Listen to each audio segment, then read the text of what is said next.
si guud markii aan isu taagnay Abu Hurayra ahaan teamka ay nagu hogaaminaysa ayaan Ismaan Yuusuf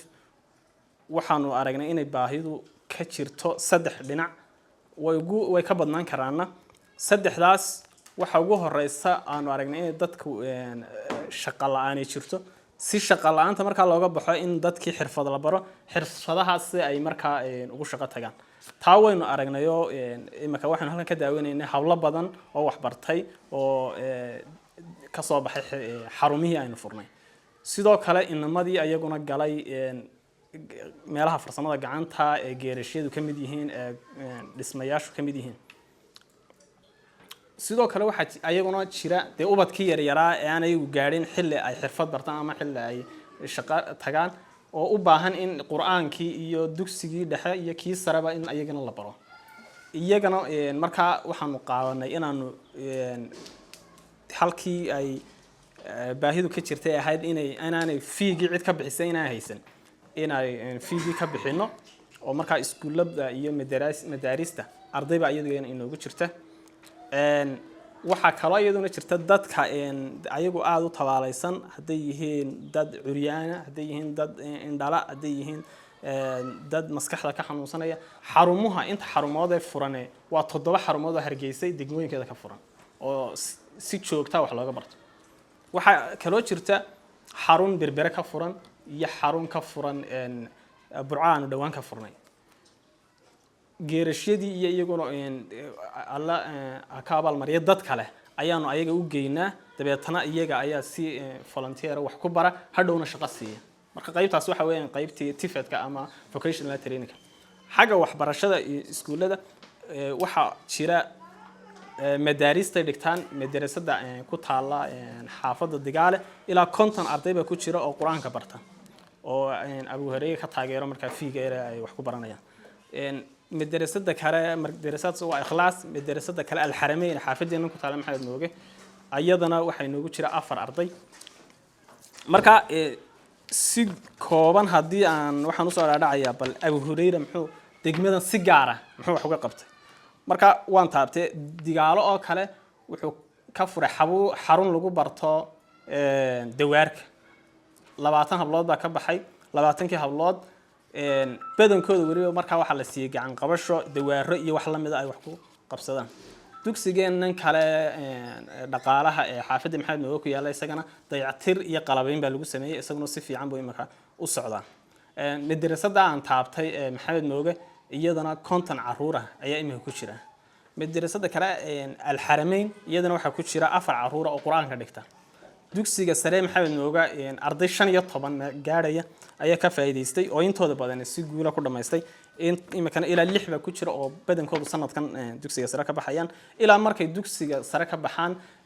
waxaan la raadinaa kolba wixii say waxbarasho jaamacadeed heli karaan anagu dhaqaale kuma biirin karna laakiin kolaan wax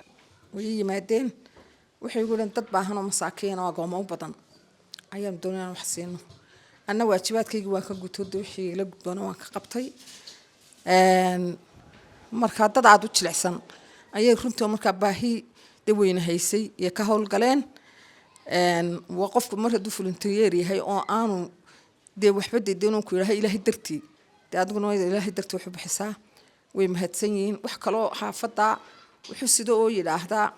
إلهي درتي بنص عنا أما بس ده يلا أنا ما نرق runtii marka horta Abu Hurayra wax fiican bay xaafada ka qabatay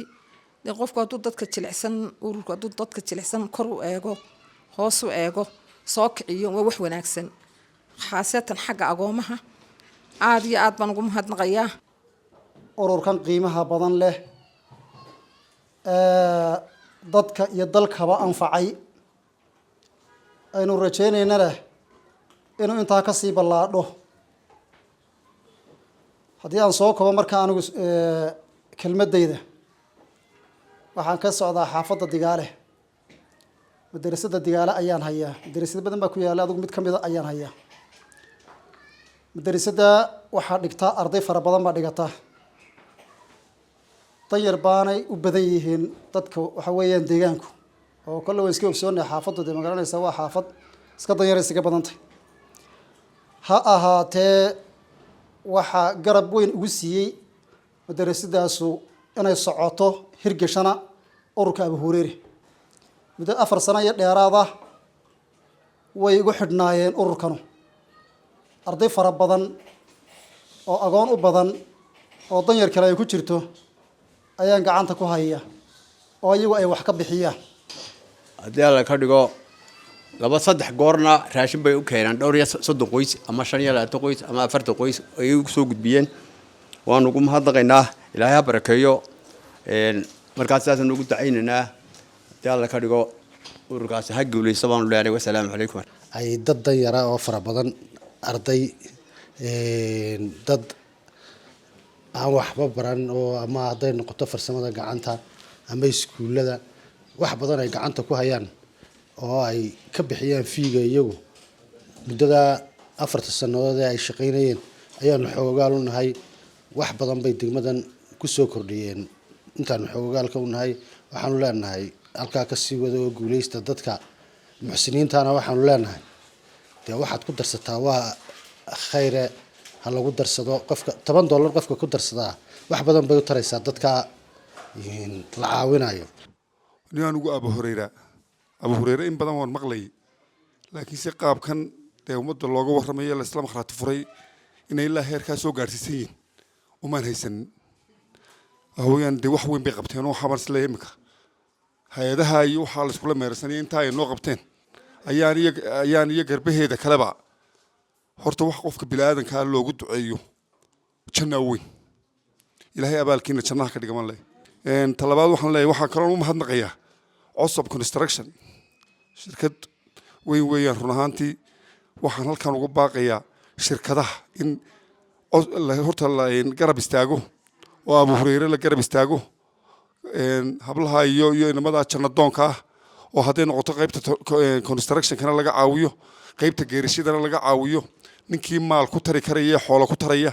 iyo ninkii farsamo u baraya ardayda iyo agoonta ay wadaan iyo dadka jilicsan ay wadaan waxaan leenahay waar soo garab istaaga waa naftaada ka qaado naftaada u qaad waxaad bixisaa waa naftaada ka qaado naftaada u qaad nin farsamo ku garab istaaga iyo nin lacag ku garab istaagaba waa intaa ka kobcaan insha Allah bismillaah kariim waayo jeebkeena hadaynu furo kororkeenu u sameynay wixii ku kordha waxa gacanta ay ku hayaan dadka ay ka qaadayaan dadku bay dib ugu noqonayaan waayo waxay og yihiin kii jilicsanaa bay og yihiin kii bilaa tacliinta bay og yihiin mar haday digaalaba gaareen oo digaala ardaydeedii quraankii ay ka galeen oo ay halka wadaan aniguna imka laga bilaabo kamid baan insha Allah bismillaah kariim waxaan qaban karnaa oo ku daranaa insha Allah de annaga oo gudidii guud ee reerka ah haddana de hay'adan in ururkan wax qabadkiisa intan leeg kabaana wareyn wax waroon ka hayni ma jirto laakiin maanta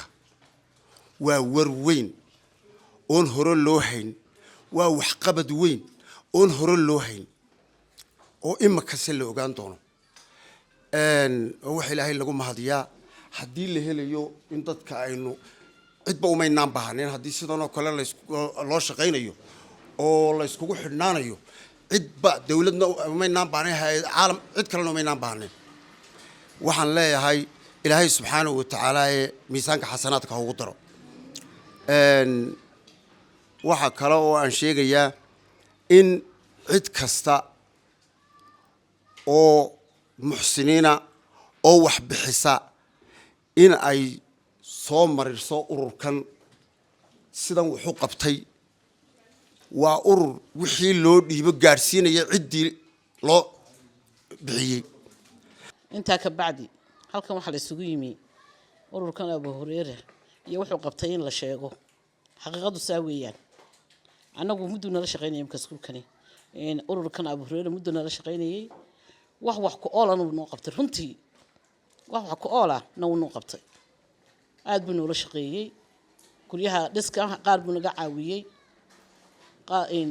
wuxuu naga caawiyay waxbarashadii qalabkii wax walba anagu dhulka saa u noo yimi wuna kiciyay maadaama gudoomiyihii ururka ahay waxa xaq la igu leeyahay horta inaan markii horeysa qaaran bixiyaasha Abu Hureyre inaan u mahadnaqo ma la yashkuru naas la yashkuru la weeye gudo iyo dibad baan ka soo ururnaa lacagtan aan ku gaadhnay 9 center oo maxaan ku dhahay Somaliland oo dhan ka tirsan oo ah Maroodi Jeex iyo Saaxil iyo maxaan ku dhahday iyo Togdheer ceergaabana iminkaanu ku soconnaa insha allah bil kadib haddii ilaahay noo hirgeliyo haddii ilaahay ka dhigo sidoo kale waxaan isleenahay degmooyin magaalooyinka waaweyn ee gobolada kalena insha allah gaadhay boorama ka mid tahay insha allahu tacaala waxa lagu gaadhay oonu ku gaadhay oo ururkaygu ururada kale uga duwan yahay gacmahaanu isqabsanay waxa weeye fikirkaasi maalintuu nagu soo dhacay runtii hay-ad kalen markaa u shaqaynayay oo aan la joogay waxaan arkay baahida meeshaa taagan inay tahay shaqo la-aan shaqo la-aantu waxa weeyaan kuma timaado iskama timaado in arday jaamacad ka baxay markiiba deetana shaqo helo farsamada gacanta ayaa adduunyada hore loogu maray anagu qurba joogii baan ka mid ahaa markaa farsamada gacanta ayaa adduun weynuhu hore ugu maray oo ay tahay qof walbaaba gacantiisa waxa weyn kaa doonayn 6 months 6 bilood baad ayaad maxaan ku dhahay farsamada gacanta ku baranaysaa waad shaqo tagaysaa gacantaadii baad ku dheregtay maasha Allah tabaarakallah waananu aragnay markaanu iminka samaynay ururka 1200 ay noo marayaan xogogaal baan anu meesha ka ahay raggii asaaskeeda lahaa ee cid walba lahaa dumar lahaa dad badan way fadhiyaan dadna way naga maqan yihiin asaaska horta waxaan idinka rajeynayaa ilaahay ama idinka baryayaa dadkii asaaska lahaa Cabdiraxmaan Xaaji Cali Bootaan iyo hooyadii oo labaduba ay maka dhinteen iyo sheekha Aadan Siiro intaan ka xusayo horta jannada loogu duceeyo ilaahay ha u naxariisto ilaahay naxariis waasac ha siiyo intii naga dhimatana ilaahay naxariis waasac ha siiyo inanta ayaan gudoomiyaha ka shirkadan ilaahay tacabka u xasiliyo inta badan waxa ay aynu ka hadlayna ama ay ka hadlaysay waa uun waqf ilaahay dartii u bixisaa dadka uga qaadaa sii gaarsiisaa wax la koobi kariya maaha laakiin aynu ku dayano oo kulligeen waxay la quman 2021 kiiba asaaskeedu ahaa maanta intaan ka warhayo anigu aan ka xusayo waa la idin wada sheegay waxa la qabtay kii u dambeeyay burca laga soo furay goob joog baan anigu ahaa waan la socday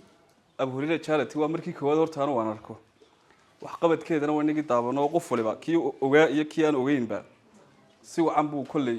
ugu bogay markii koowaad magaca arkay aniga magaca ay soo jiitay markii labaadna wax qabadkeeda ay soo jiitay magac wanaagsan ba markii hore xulateen marka labaadna wax qabadkiina iyo meelaha target ka saarteen waa meelo aad u waaweyn oo runtii wuxuu ma dareemi karaa qof maamula waxaanu aragnaa had iyo jeer organizationno cadaan oo inoo yimaada lacagaha waxay ka keenaan meelo inaan garan qaar baa kiniisada ka soo qaada laakiin maanta inagu lacag xalaal oo aynu garanayno cidda bixinaysa ayaa lagu celinayaa dadkeena iyo ubadkeena iyo hooyooyinkeena marka miisaanka xasanaadka Allah ugu daro qof kasta wax ku daray iyagana waqtigoodii iyo tacabkoodii iyo energy-goodii bay galiyeen ilaahay tacabkana uu xasiliyo dadaalka ay galeen jannaha ugu bedelo baaqan leeyahay organization-ka Abu Hurayra waa organization wax la taaban karo bulshada taray magaalada Hargeysa ha joogo burco imika la soo kordhiyay sida aan maqlay ha ahaato wixii aynu ku tarnaa waxaynu ku tarnay dadkeena iyo dalkeena marka dhammaanteen qof kasta oo muwaadin ah ama dalka ha jooga ama dibadda ha joogay oo doonaya dadkiisa inuu wax gaarsiiyo organization-ka ha ka warhayo Abu Hurayra Charity oo dad macquul ah oo shaqo wanaagsan qabtay maamulka yihiin aad iyo aadna waa idinku mahad celinayaa